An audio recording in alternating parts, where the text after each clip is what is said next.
आइए मित्रों, हमारे YouTube चैनल स्वाध्याय में आपका हार्दिक स्वागत अभिनंदन। आज हम आपके लिए लेकर आए हैं आत्मनिवेदन इस शीर्षक पर प्रेरणादायक ज्ञानवर्धक ज्ञान चर्चा। अगर आपने हमारे चैनल को सब्सक्राइब नहीं किया है तो आपसे निवेदन है, कृपया चैनल को सब्सक्राइब और वीडियो को लाइक अवश्य करें। मनुष्य की अपेक्षा परमात्मा अनंत गुण वाला है।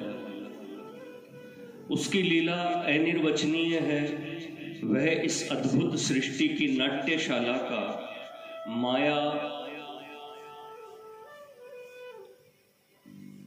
जवनिकाच्छन्न नटनागर है। मनुष्य उसकी महिमा के अणुमात्र अंश को भी अपनी कल्पना शक्ति से नहीं समझ सकता।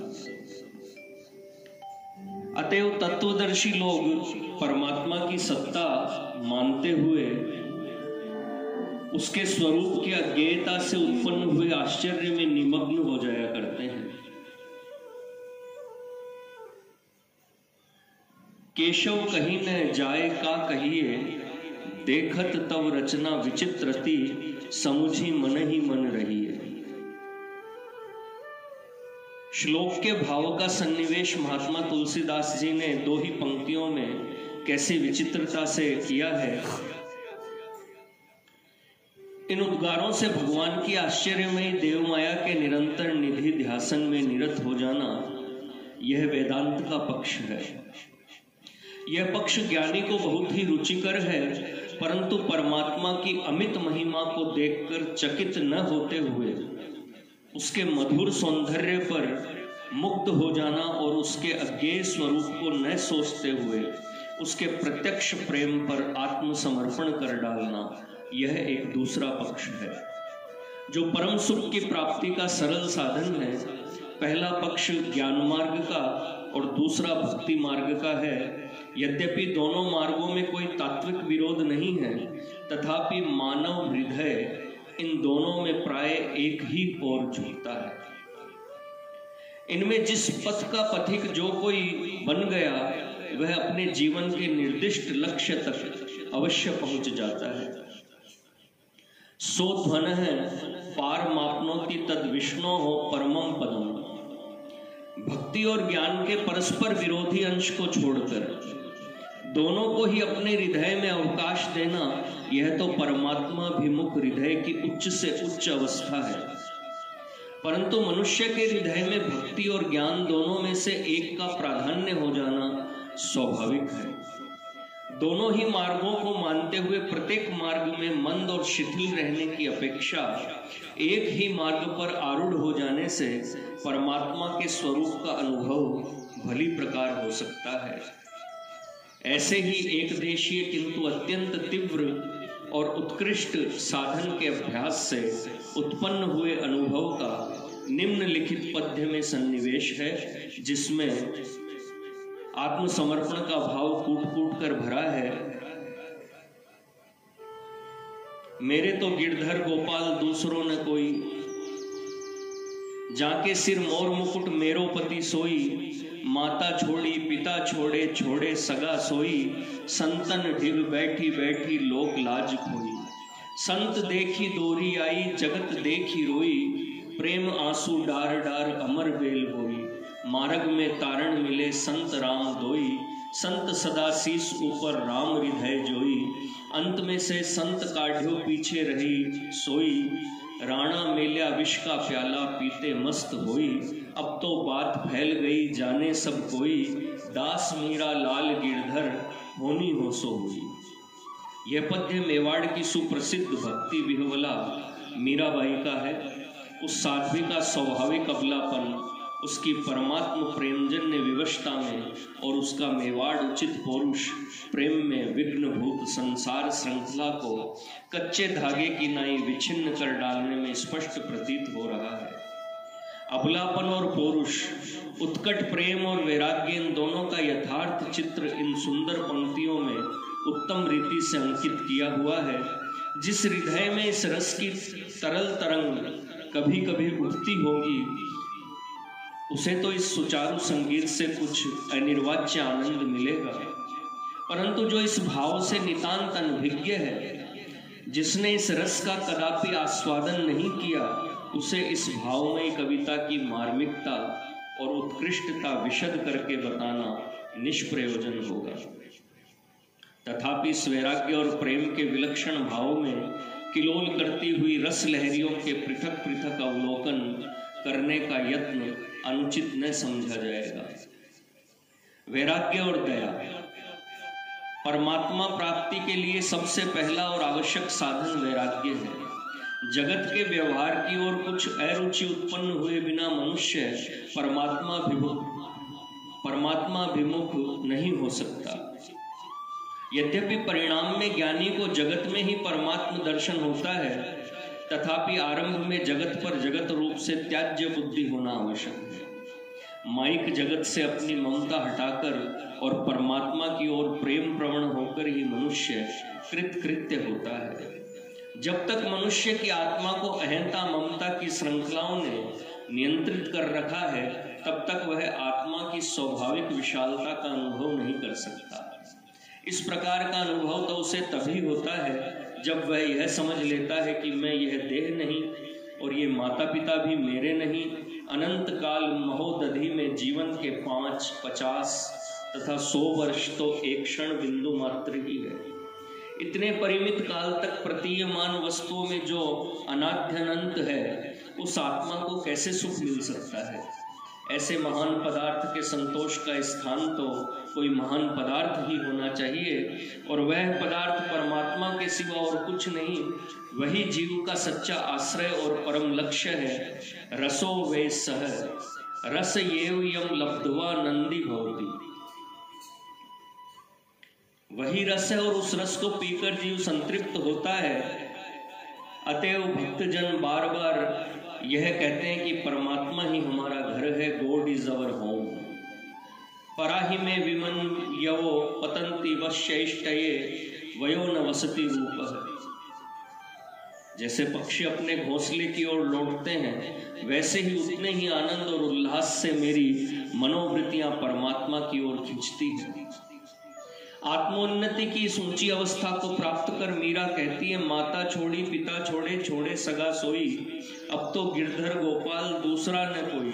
लोक सुखवाद के वर्तमान समय में इस तरह संसार छोड़ने की बात सुनकर कुछ लोग प्रसन्न होंगे। उनकी दृष्टि में जगत में रहकर भी परमात्म चिंतन हो सकता है। कर्तव्य कर्म तो सदा करना ही चाहिए, प्रवृत्ति में ही सच्ची निवृत्ति है। संन्यास का वास्तविक अर्थ त्याग नहीं, किंतु कर्म फल का त्याग है। इस शैली की युक्तियां हम प्राय सुना करते हैं। यद्यपि इन युक्तियों में बहुत कुछ सत्य है, तथापि मीराबाई के त्याग की अवहेलना करना सर्वथा अनुचित है। वस्तुतः ज्ञान के लिए वैराग्य परम आवश्यक है। यद्यपि महापुरुष जगत में वैराग्य से विचरते हुए भी अरण्य सदृश एकांतवास का अनुभव कर सकते हैं, तथापि यह बात तो बिरलों में ही दिख पड़ती है। क्या जाने ऐसे महानुभाव पुरुष का इस जगत में पद्मपत्र मीमांसा निर्लेप रहना उसके असंख्य जन्मों के वैराग्य में संस्कारों का ही परिणाम हो। मीरा का जीवन अनन्य भक्ति का आदरणीय दृष्टांत है। इस मेवाड़ रमणी का त्याग जगत के बड़े बड़े धर्म धुरीण महात्माओं के त्याग के तुल्य ही था। क्राइस्ट, बुद्ध, शंकर आदि महात्माओं ने जो प्रबल धार्मिक आंदोलन चलाए थे, उन्हें वे संसार में रहते हुए कभी न चला पाते। उनके त्यागमय जीवन से ही उनका दिग्विजय मनुष्य के हृदय पर स्थापित हो सका। धर्म भावना में त्याग का कैसा महात्म्य है, इसे समझने के लिए सम्राट अकबर के चलाए हुए दिव्य धर्म का दृष्टांत बहुत ही शिक्षाप्रद है। उस धर्म में वैराग्य का बड़ा अभाव था, जिस कारण वह निष्फल हुआ। सच तो यह है कि साधारणतया संसार के पामर जीव संसार में पुष्कर पलाशवत निर्लेप नहीं रह सकते। अतएव संसार त्याग के उद्धाम दृष्टांत के बिना उनका धर्म और ज्ञान की ओर प्रवृत्त होना असंभव है। मीरा का वैराग्य शुष्क संसार के झगड़ों से नहीं, बल्कि परमात्मा के प्रति अगाध प्रेम से उत्पन्न हुआ था। जगत से विरक्त होकर रहने वाला मनुष्य जगत को प्रायः कठोर दृष्टि से देखा करता है, परंतु मीरा के वैराग्य में परमात्मा का प्रेम रस भरपूर होने से उसमें मनोहर मृदुता थी।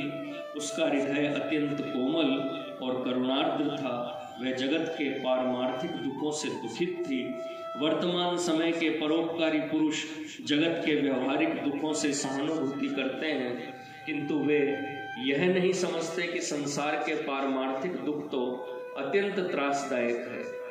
सूक्ष्म होने के कारण वे स्थूल दृष्टि से प्रतीत नहीं होते, अतएव वे और भी भयंकर हैं। जो परमात्मा प्रेम मेरा हृदय अनुभव कर रहा है, वह समस्त जगत क्यों न अनुभव करे। इस प्रकार की प्रगाढ़ उत्कंठा प्रत्येक परोपकार पूर्ण हृदय में हुए बिना नहीं रहती। इसलिए ऐसी ही प्रबल उत्कंठा से प्रेरित होकर मीरा जगत देखी रोई। ऐसा दयार्द्र हृदय बिरले ही महात्माओं में होता है। बुद्ध में था, क्राइस्ट में था, मीरा में था। क्राइस्ट और बुद्ध ने दया से ही प्रेरित होकर जगत के उद्धार करने का मार्ग रचा था। मेवाड़ की अबला महिला यह सब कुछ तो नहीं कर सकी, किंतु केवल भक्ति और दया के दिव्य दृष्टांत रूप में प्रकट होकर उसने अपनी मधुर मूर्ति भारत के हृदय में सदा के लिए स्थापित कर दी। क्या यह बात कुछ साधारण है? मीरा के सदृश परमात्मा प्रेम की सरस मूर्ति का जगत में मिलना बहुत ही कठिन है। अतः उसके दृष्टांत मात्र से ही हमारा कल्याण हो सकता है।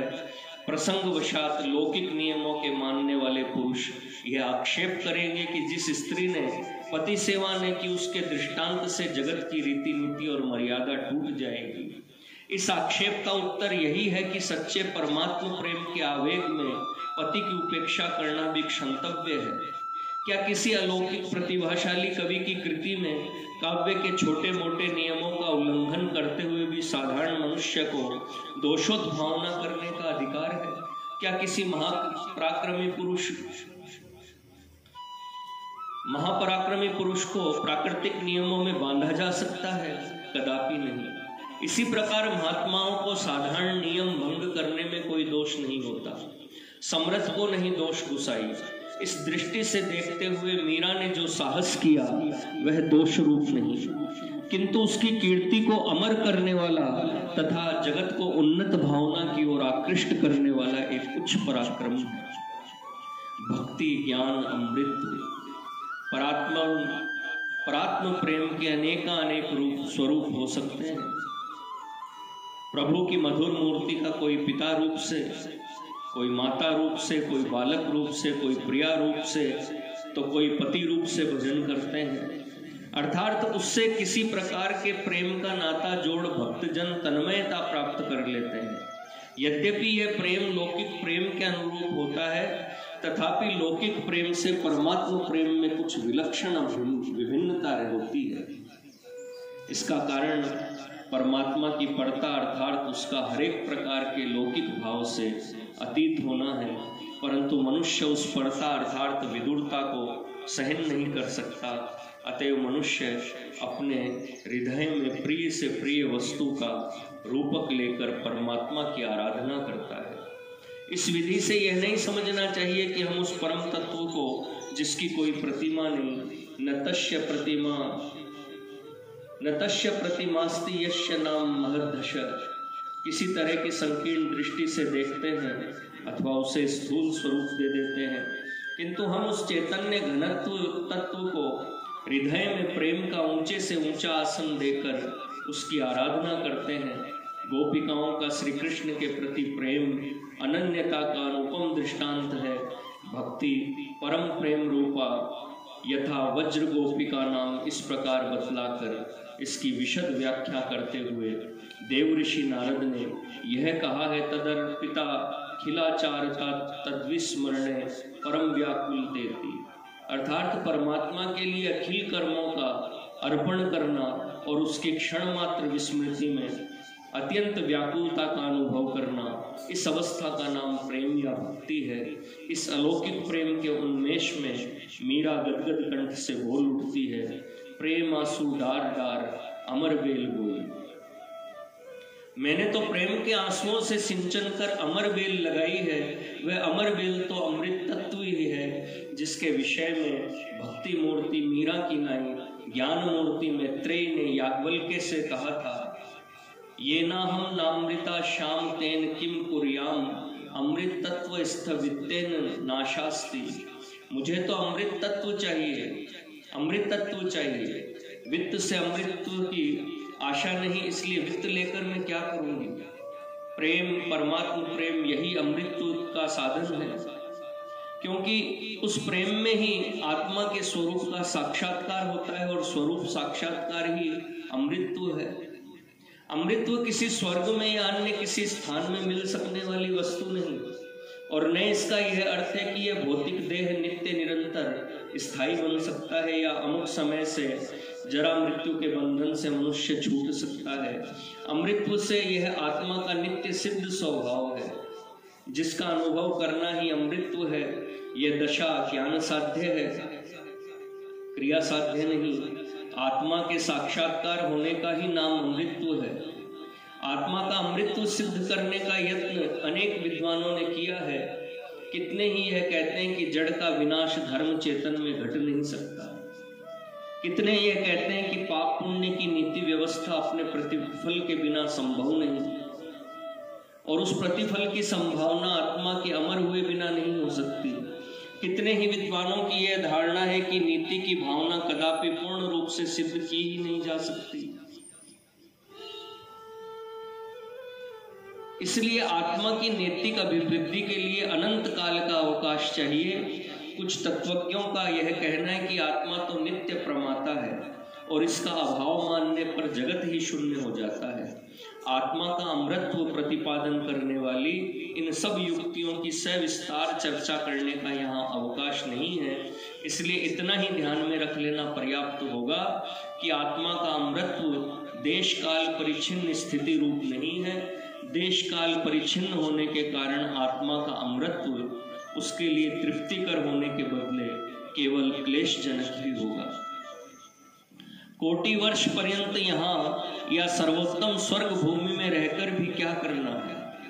विषयता के प्रदेश से आत्मा का गतसंग हो जाना ही उसकी सच्ची अमर दशा है।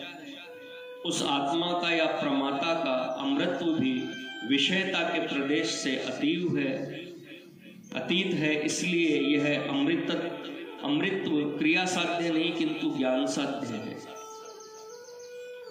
पूर्वोक्त प्रकार का ज्ञान किस विधि से प्राप्त हो सकता है। हमारी तर्क बुद्धि तो आत्मा अमर है इस विचार से अधिक दूर पहुंच नहीं सकती। तो फिर आत्मा के अमर भाव का साक्षात अनुभव किस रीति से हो सकता है, ज्ञान से अथवा भक्ति से। प्रेम लक्षणा भक्ति ही ज्ञान है और अपरोक्ष ज्ञान ही भक्ति है।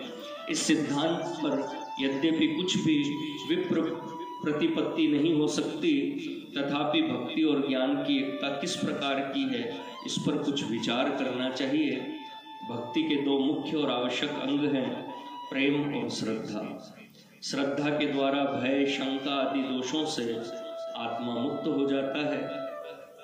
प्रेम से उसमें चैतन्य का विकास होकर आनंद का भान होता है। ज्ञान के द्वारा भी यही वस्तु प्राप्त की जा सकती है और उसकी प्राप्ति के लिए भी श्रद्धा और प्रेम जुदे ढंग से आवश्यक होते हैं, क्योंकि उनके बिना ज्ञान अस्थिर, शिथिल, शुष्क और परोक्ष रह जाता है। ज्ञान और भक्ति का समन्वय मानते हुए ये शंका उत्पन्न होती है कि भक्ति द्वैत के बिना हो ही नहीं सकती, क्योंकि जब मनुष्य को परमात्मा पर भरोसा और प्रेम करना आवश्यक है, तब उसे अपने से भिन्न पदार्थ अथवा द्वैत को स्वीकार करना ही पड़ता है। परंतु वस्तुतः भक्ति की द्वैत के अपलाप का सच्चा साधन है। परमात्मा के प्रेम में संलग्न प्रेमी अपनी अहंता ममता से मुक्त हो जाता है, और यही मुक्ति अद्वैतवाद का भी परम लक्ष्य है। ज्ञान के द्वारा भी यही दशा प्राप्त की जाती है। वस्तुतः आत्मा को अहंता ममता का बंधन नहीं, इसका तात्पर्य यही है कि अहंता ममता से रहित आत्म स्थिति प्राप्त करनी चाहिए। अद्वैत वेदांत के अनुसार इस अहंता ममता से रहित आत्मा ही ब्रह्म है।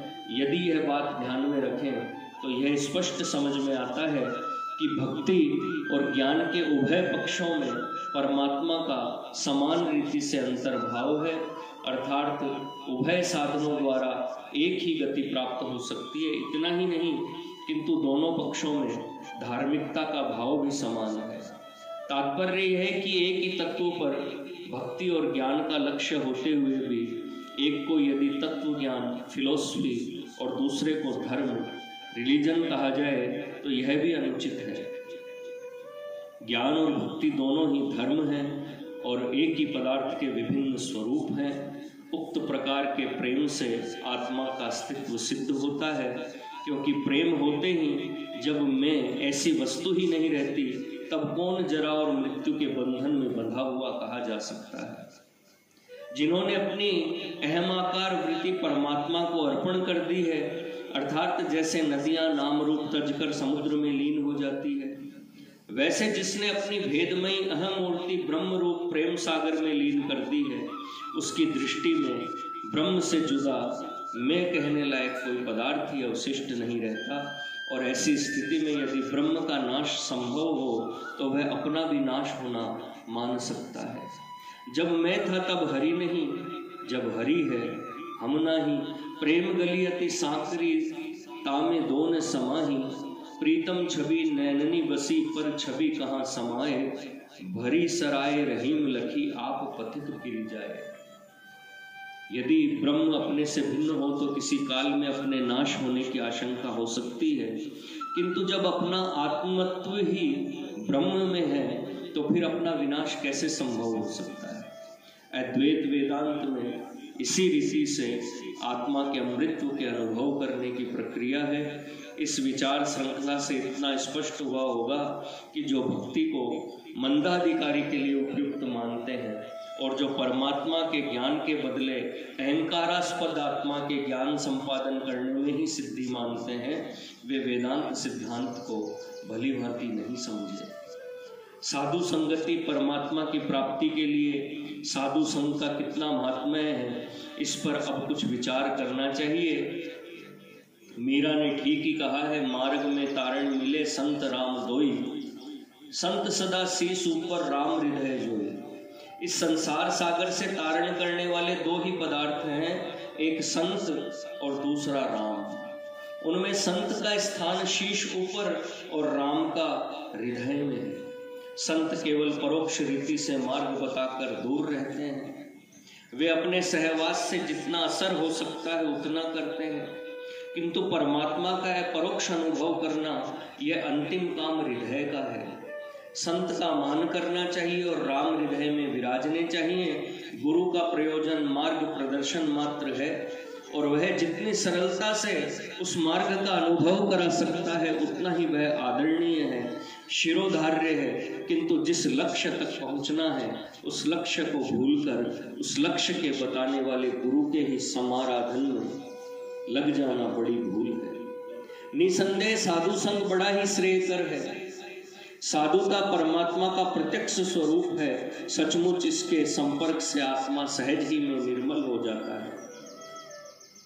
अमुक व्यक्ति संत है या नहीं, इसकी समीक्षा हमें आंख खोलकर करनी चाहिए। सद्गुरु का यह कर्तव्य है कि वह स्वयं उसी पथ का हमारा सहचर पथिक बने और उस विकट मार्ग की जो जो कठिनाइयां हो उन्हें समय और अधिकार देखकर हमें बतलाएं।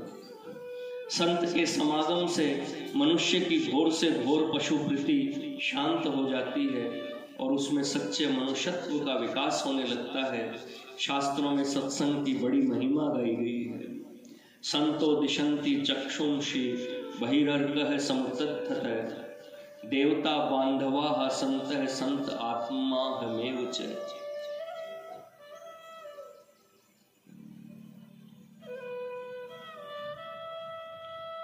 मीराबाई का जीवन आत्मसमर्पण का ज्वलंत उदाहरण था। उसने प्रेम की अश्रुधारा से अमर बेली का सिंचन किया था और सत्संग में काल व्यतीत कर लोकापवाद की भी तनिक भी परवाह नहीं की थी। किसी भी ओजस्वी आदर्श के लिए आत्मसमर्पण करते हुए मनुष्य को लोकलाज बहुत ही सताती है। इसके कारण उसकी महत्वाकांक्षाएं मन मन ही में विलीन हो जाया करती है, लोग क्या कहेंगे। इस आशंका से पीड़ित होकर बहुत से विवेक संपन्न पुरुष भी अपने ध्येय का अपने ध्यान से तिरोधान कर देते हैं, किंतु भारत की वीर कन्या मीरा ने तो संतन ढिग बैठी बैठी लोक लाज खोई। ऐसा ही गोपिकाओं ने भी किया था। किति न गोकुल कुल बधू काहि न के ही सिख दिन, कीने तजी न कुल गली वे मुरली सुरलीन।